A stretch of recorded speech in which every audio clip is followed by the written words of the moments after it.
Hi everyone, good morning. Today we can discuss about the phishing attack as well as SQL injection. First one, you can see what you mean by phishing. Actually, phishing is an attack or fraudulent attack that is to get some sensitive information such as username, passwords, and login credentials, etc., or some credit card information. Actually, it is a masquerading technique. That means one entity pretends to be another entity or another trustworthy entity to steal some users' information like login credentials and credit card numbers, etc.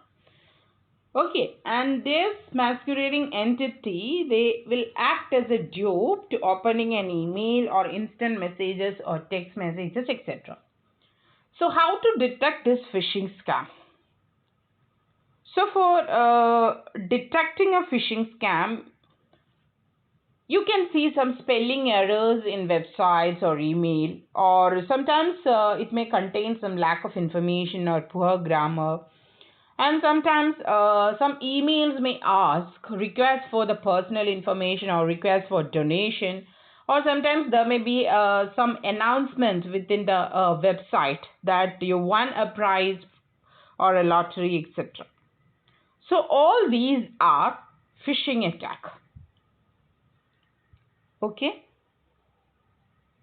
Actually, this phishing attack is a cyber criminal attempts to steal some personal or financial information. Actually, these attackers are designing some URLs or tricky URL. If you click on that link or providing some personal or financial information, it may affect your system. Actually, this phishing attacks comes from in the form of emails or website. Maybe it comes from a legitimate companies. Also, sometimes they ask for donations and they take the advantages of natural disasters or pandemic or some political elections, etc. Mainly, it affects on social engineering networks or social networks and or the online shopping sites like eBay and PayPal, or also it affects some online banks to get the personal in financial benefit. Okay, so phishing എന്ന് പറയുന്നത് ഒരു social networking സൈറ്റിൽ നടക്കുന്ന ഒരു attack. അത് email through ആവാം, website through ആവാം.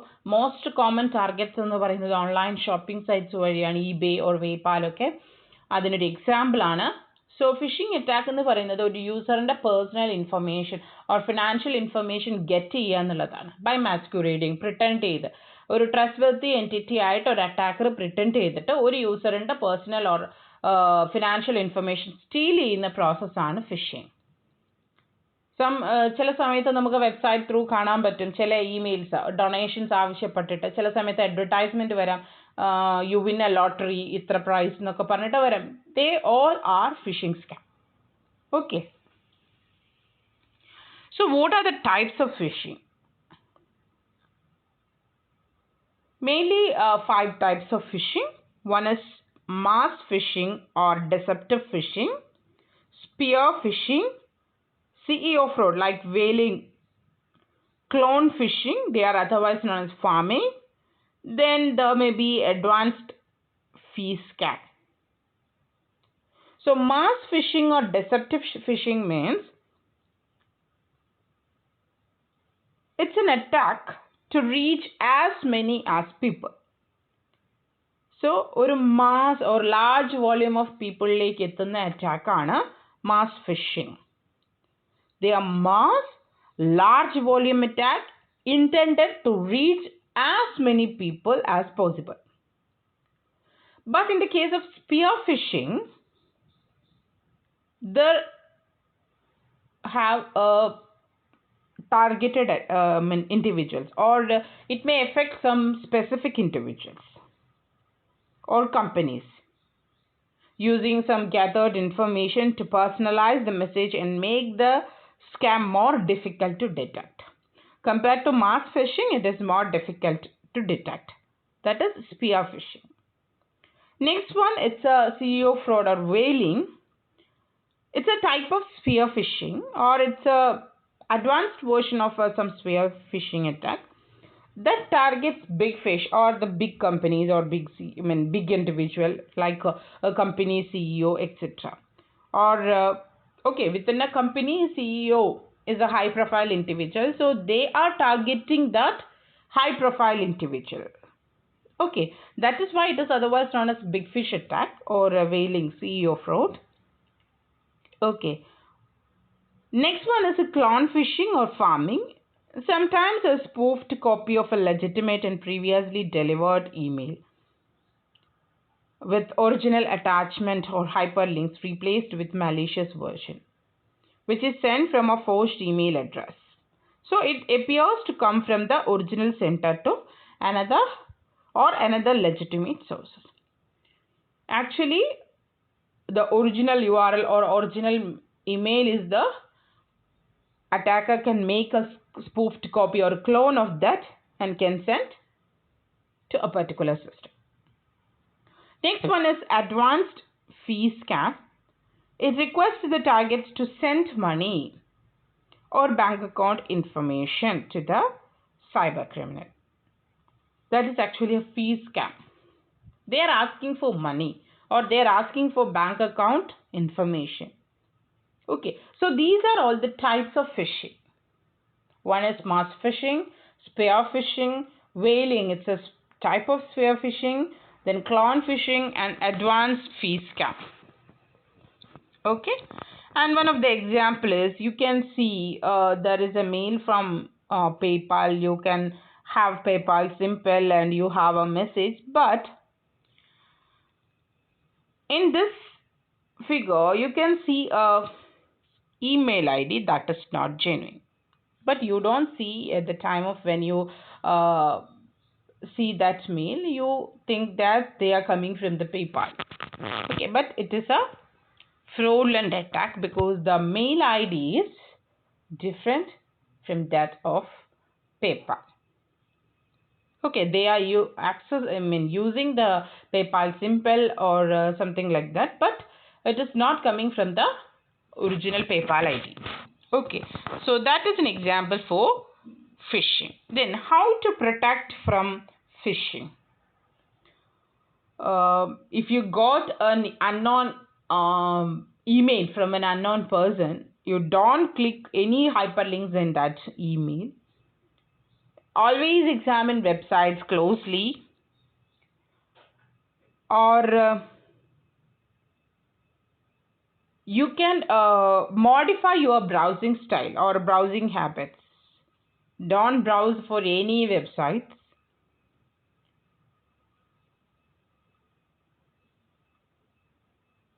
Also, we can use some spam filters. Also, some companies like PayPal always address their companies by the username in emails. So, if an email addresses a user in a generic fashion, it is likely to attempt a phishing. Okay, so you have to protect from a phishing scam by using all these procedures. So, the second type of attack is SQL injection. So, in the word itself, you can see some malicious code is injected within the SQL query. So, SQL query, which is used for accessing the information from the database. Okay, SQL injection is a code injection technique that might destroy your database, directly affecting your database, website database. Actually, it is a web hacking technique. So, placement of malicious code within the SQL statement, they are known as SQL injection. So, how it happens? Whichever app is used, it sends a form to user. Then attacker submits form with SQL exploit data application builds string with exploit data, application send SQL query to DB, then DB executes that query including exploit or including some malicious code, sends data back to the application. So application returns the data to user, but it may affect your database. So SQL injection, it's also a type of attack in which the malicious code is inserted or injected into the SQL query. When we execute that SQL query in a database, it will affect the database. So in between, we can use a firewall to protect the database. Actually, web applications that store and manipulate databases are hit with SQL injection attacks. So such applications usually have three-tier application. We have a web application and the database is there. So the DB tier contains the DB and database management system. Actually, the database is a collection of tables. We have a number of rows and columns. Each table is in fact an instance of relational schema. So if you consider the university database, users to view the registration status and grade info once they log in with the right student ID and password. So the web page displays a form where the student is supposed to enter his ID and password. That is the login credentials. And the user inputs are passed to the server as form parameters when the user clicks on the submit button. Right. The parameter values may be passed into two ways, within the body of an HTTP post request, or sometimes we can use an extended URL to send to the servers. So server retrieves the form parameter values and builds the corresponding SQL query. Okay. So നമുക്കിപ്പം ഒരു university ഡാറ്റാബേസിൽ നിന്ന് നമുക്ക് സ്റ്റുഡൻറ്റിൻ്റെ details കിട്ടണമെങ്കിൽ login ചെയ്യുക, student ഐഡിയും പാസ്വേഡും വെച്ച് ലോഗിൻ ചെയ്ത് കഴിഞ്ഞാൽ ആ പാരാമീറ്റേഴ്സ് ഒന്നുകിൽ നമുക്ക് HTTP പോസ്റ്റ് റിക്വസ്റ്റിൻ്റെ ബോഡി ആയിട്ട് നമുക്ക് സെൻഡ് ചെയ്യാം, അതർവൈസ് എക്സ്റ്റെൻഡഡ് URL ഉപയോഗിച്ച് സെർവേഴ്സിലേക്ക് സെൻഡ് ചെയ്ത് കൊടുക്കാം. സെർവർ എന്ത് ചെയ്യും, അതേ പാരാമീറ്റർ വാല്യൂസ് അതിൽ നിന്ന് റിട്രീവ് ചെയ്തെടുത്തിട്ട് നമുക്കൊരു കറസ്പോണ്ടിങ് SQL ക്വറി ഉണ്ടാക്കും. ആ SQL ക്വറി ആയിരിക്കും അവിടെ റൺ ചെയ്ത് എന്ത് ഡാറ്റയാണോ കിട്ടുന്നത് റിട്രീവ് ചെയ്യുന്നത് DBMS നിന്ന് അത് തിരിച്ച് യൂസറിന് അയച്ചു കൊടുക്കും. This is an example. Okay, you can use some extended URL like this www.ktu. അതിൽ സ്റ്റുഡൻറ്റ് ID എന്താണ്, പാസ്വേഡ് എന്താണെന്ന് പറഞ്ഞിട്ട് നമുക്ക് കൊടുത്തു കഴിഞ്ഞാൽ കറസ്പോണ്ടിങ് SQL query എന്ന് പറയുന്നത് select student ID, GPA from student CS8 where SID is equal to Abhilash and password is equal to something. That is the query. നമ്മളൊരു extended URL ആയിട്ട് പോകുന്നു, പക്ഷേ ആ extended URLനെ database server എന്ത് ചെയ്യും, അതിനെ ഒരു query ആയിട്ട് അതിനെയാണ് execute ചെയ്യുന്നത്. Response to the query would be student ID is equal to Abhilash and GPA equal to 8.3. So in SQL injection ഈ ഒരു queryയിൽ ചേഞ്ച് വരുത്തുക, സം malicious കോഡ് അപ്ലൈ ചെയ്യുക. ലൈക്ക് അറ്റാക്കേഴ്സ് ക്വറി എങ്ങനെയായിരിക്കും, www.ktu.ac.in സ്റ്റുഡൻറ്റ് ID ഇതാണ്, password വേറെ എന്തെങ്കിലും. പക്ഷേ corresponding SQL query ഇതേപോലെ ജനറേറ്റ് ചെയ്യും. അപ്പോഴും റെസ്പോൺസ് കിട്ടുന്നത് സ്റ്റുഡൻറ്റ് ID ഇത്രയാണ്, GPA ഇത്രയാണ് എന്ന് പറഞ്ഞിട്ട്. വേർ ഇവിടെ എന്ത് ചെയ്യും, ആദ്യത്തെ ഒരു ക്ലോസ് മാത്രം ഇവാലുവേറ്റ് ചെയ്തിട്ട് അത് ട്രൂ ആണെങ്കിലാണ് ആ വാല്യൂ തിരിച്ച് റെസ്പോണ്ട് ചെയ്യുന്നത്.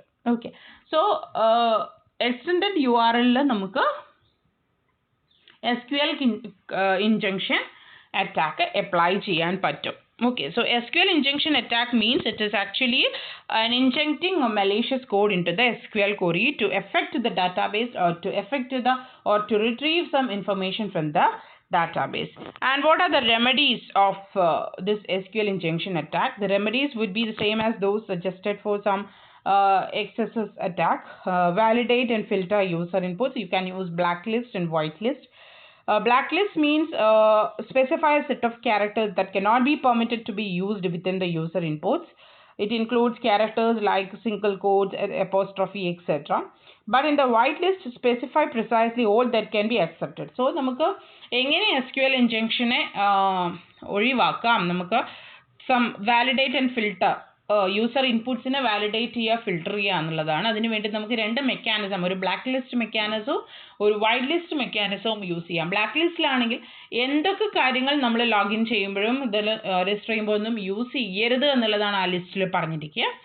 വൈറ്റ് ലിസ്റ്റ് ആണെങ്കിൽ നമുക്ക് പ്രിസൈസ്ലി പറയണം അതിൽ ഇന്നതൊക്കെ മാത്രമേ ആക്സെപ്റ്റബിൾ ആവുള്ളൂ എന്നുള്ളത്. Okay, this can be done by using regular expression. Okay, so these are all the remedies for SQL injection. So the two most common attacks in a social networking site and to affect the database is phishing and SQL injection.